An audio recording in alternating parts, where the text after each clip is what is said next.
খবর 24 ইন্টুর সাথে আপনাকে স্বাগত। নতুন নতুন খবর জানার জন্য আমাদের চ্যানেলে চোখ রাখুন।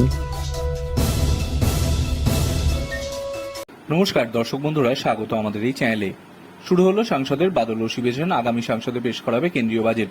আজ সোমবার অধিবেশন শুরু হওয়ার আগে সংসদের বাইরে প্রধানমন্ত্রী নরেন্দ্র মোদী সাংসদ এবং দেশের জনগণের উদ্দেশ্যে বক্তব্য রাখেন।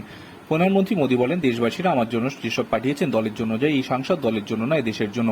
সাংসদের সেবা এইটুকু অবধি নয় আমার বিশ্বাস। সকল সাংসদরা চর্চাকে সমৃদ্ধ করবেন। বিরোধী মতামত খারাপ নয়, প্রগতির বিচারধারাকে এগিয়ে নিয়ে যেতে হবে। আশা করছি গণতন্ত্রের এই মন্দিরকে জনগণের আশা প্রত্যাশা পূরণের জন্য ব্যবহার করা হবে।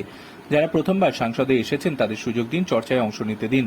নতুন সংসদ তৈরির পর প্রথম অধিবেশনে 140 কোটি মানুষ যাদের সরকার পরিচালনার দায়িত্ব দিয়েছেন তাদের কণ্ঠরোধ করার চেষ্টা হয়েছে।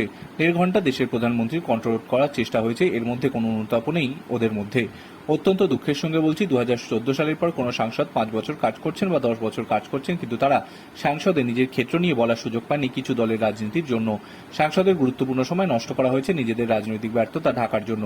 সকল রাজনৈতিক দলকেও বলবো, আগামী 4 বছর দলের ঊর্ধ্বে উঠে দেশের জন্য সমর্পিত হয়ে এই মঞ্চে কাজ করুন।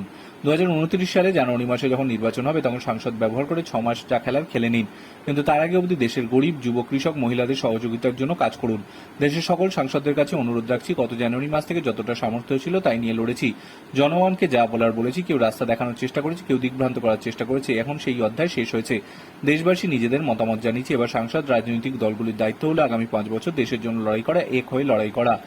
ভারতের অর্থনীতি দ্রুত বৃদ্ধি হচ্ছে। বিগত 3 বছরে 8% হারে বৃদ্ধি হয়েছে। ইতিবাচক দৃষ্টিভঙ্গি, বিনিয়োগ, পারফরমেন্স সুযোগের সর্বোচ্চ সীমায় পৌঁছেছে। এটাই ভারতের বিকাশ যাত্রার অন্যতম গুরুত্বপূর্ণ ধাপ।